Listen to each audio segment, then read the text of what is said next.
हरे कृष्णा। तो कल हम लोग देख रहे थे शिला प्रभुपाद लीलामृत में कि प्रभुपाद कैसे अपने जीवन से उदाहरण दे के बताते हैं कि हमको अपने जीवन में प्रयास करते रहना चाहिए। यद्यपि हम लोग चैतन्य महाप्रभु के मिशन में हैं, लेकिन हमको अपना प्रयास अवश्य करना चाहिए। और शिला प्रभुपाद जी ने अपने जीवन से ये पूरा शिक्षा दिया था। आज हम देखते हैं कि शिला प्रभुपाद जी को मायापुर में जो ज़मीन था वो 1971 मार्च गौर पूर्णिमा के समय करीब मिल गया था। उसके बाद भी प्रभुपाद ट्रैवल कर रहे थे अलग अलग जगह। तो ये लंदन की बात है। प्रभुपाद वॉज मेडिटेटिंग कि कैसा मायापुर का टेम्पल होगा, कैसा उसका आर्किटेक्चर होगा, उस सब चीज़ों के बारे में प्रभुपाद अलग अलग भक्तों से डिस्कस कर रहे थे। और उसका विजन, उसका रोड मैप, ब्लू प्रिंट बना रहे थे। तो उसी समय की एक बात है, प्रभुपाद चाहते थे कि ज़्यादा से ज़्यादा प्रोमिनेंट लोगों को बुलाया जा सके मायापुर के उद्घाटन में, जो कॉर्नर स्टोन था, फाउंडेशन स्टोन में था। प्रभुपाद चाहते थे कि उस समय के प्राइम मिनिस्टर इंदिरा गांधी जी को बुलाया जाए, एटलीस्ट बंगाल के गवर्नर को बुलाया जाए। और प्रभुपाद सारे जीबीसीज, सारे टेम्पल प्रेसिडेंट्स को बोल दिए थे कि उन सबको आना है। लेकिन उस समय इंदिरा गांधी जी नहीं आ पाए। लेकिन Prabhupada ji was not was थोड़े दुखी थे, लेकिन वो उन्होंने इसको भी कृष्ण की प्लान देखा। उन्होंने देखा कि मैं कृष्णा नहीं चाहते हैं कि कोई व्यक्ति जो डिवोटी नहीं है, इतने कृष्ण भावना भावित नहीं है, वो आके इसका उद्घाटन करे। लेकिन आज प्रभुपाद जी अवश्य बहुत ही आनंद में होंगे, क्योंकि आज उनकी विजन फुलफिल होने के कगार पे है। अभी हमने सुना प्राइम मिनिस्टर नरेंद्र मोदी इसका आ रहे हैं मायापुर में। अभी मायापुर में नए मंदिर का जो नरसिंह देव भगवान का विंग है, उसका उद्बोधन है। और उसके उद्बोधन के लिए स्वयं प्राइम मिनिस्टर नरेंद्र मोदी आ रहे हैं। तो प्रभुपाद जी बहुत खुश होंगे ये सब देख के। तो प्रभुपाद जी चाहते थे कि ज़्यादा से ज़्यादा प्रोमिनेंट लोगों को बुलाया जा सके इस टेम्पल के उद्घाटन में। और प्रभुपाद जी इतना बड़ा टेम्पल बनाना चाहते थे मायापुर में। प्रभुपाद जी चाहते थे जो मायापुर में टेम्पल बने, उसका जो हाइट है वो 300 फीट से भी ज़्यादा हो।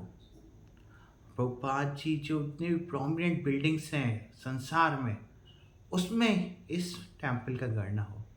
तो कोई पूछ सकता है कि क्यों प्रभुपाद जी चाहते थे इस विलेज में इतना बड़ा मंदिर को। क्योंकि प्रभुपाद जी चाहते थे कि जो लोगों का फोकस है, जो लोगों ने अपने जीवन का केंद्र बना के रखा है इंद्र तृप्ति को, उसके बाहर वो देख सके। वास्तव में जीवन का केंद्र इंद्र तृप्ति नहीं है। वास्तव में जीवन का केंद्र आत्मा का ज्ञान, इस जीवन के परे जो जीवन है उसका ज्ञान, और हमारा भगवान से संबंध, ये जीवन का केंद्र बिंदु होना चाहिए।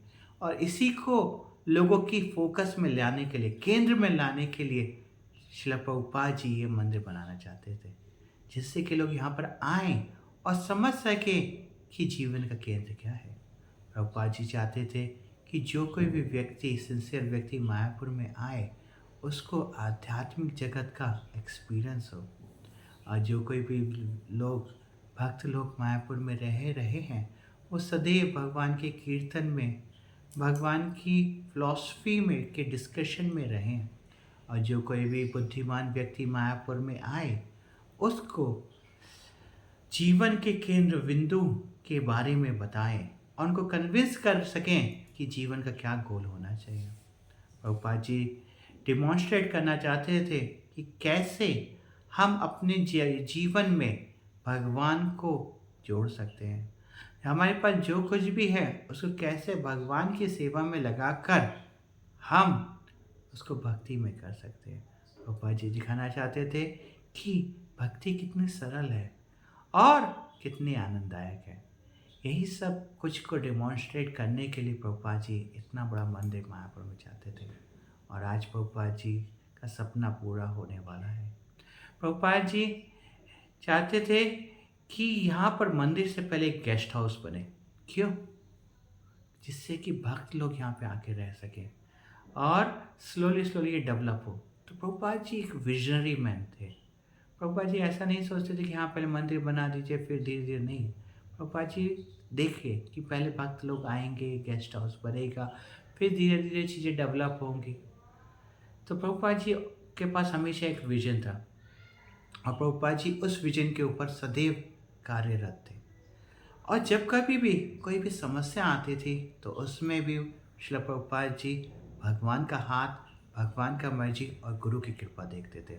वैसे एक इंसिडेंट है कि गौर पूर्णिमा के समय जब इस्कॉन को ये ज़मीन मिला था, उसी साल मॉनसून में अगस्त के महीने में फ्लड आता है और पूरा मायापुर पानी में डूब जाता है। तो अच्युतानंद स्वामी जो उस समय यहाँ पर सेवा देख रहे थे, उन्होंने प्रभुपाद जी के लिए एक भजन कुटीर बनाया था, लेकिन उस समय भी वहाँ पे भी पानी आ जाता है, तो उनको एक ऊपर से बैम्बू के टेरेस पे रहना पड़ रहा होता है। तो उस समय वो प्रभुपाद जी को लिखते हैं कि प्रभुपाद, ये जो भक्ति सिद्धांत सरस्वती मार्ग है, उन्होंने हमारी रक्षा कर ली, नहीं तो ये और भी ज़्यादा भयानक होती फ्लड। प्रभुपाद जी बोलते हैं एक्चुअल में सदैव हमारे गुरु श्रील भक्ति सिद्धांत सरस्वती ठाकुर हमारी रक्षा कर रहे हैं और हम इस मिशन की रक्षा कर रहे हैं। यही प्रभुपाद जी का विजन था। प्रभुपाद जी का विजन था कि कैसे वो चैतन्य महाप्रभु के मिशन को आगे लेके जा सकें, और उसके लिए हमेशा कार्यरत थे, हमेशा प्रयास कर रहे थे। और जब कभी कोई डिफ़िकल्टीज आती थी तो उसको देखते थे ये कृष्ण की कृपा है, और जब कभी भगवान की रक्षा करते थे किसी डिफ़िकल्टी से तो सोचते थे ये मेरे गुरु की कृपा है। श्रील प्रभुपाद की जय।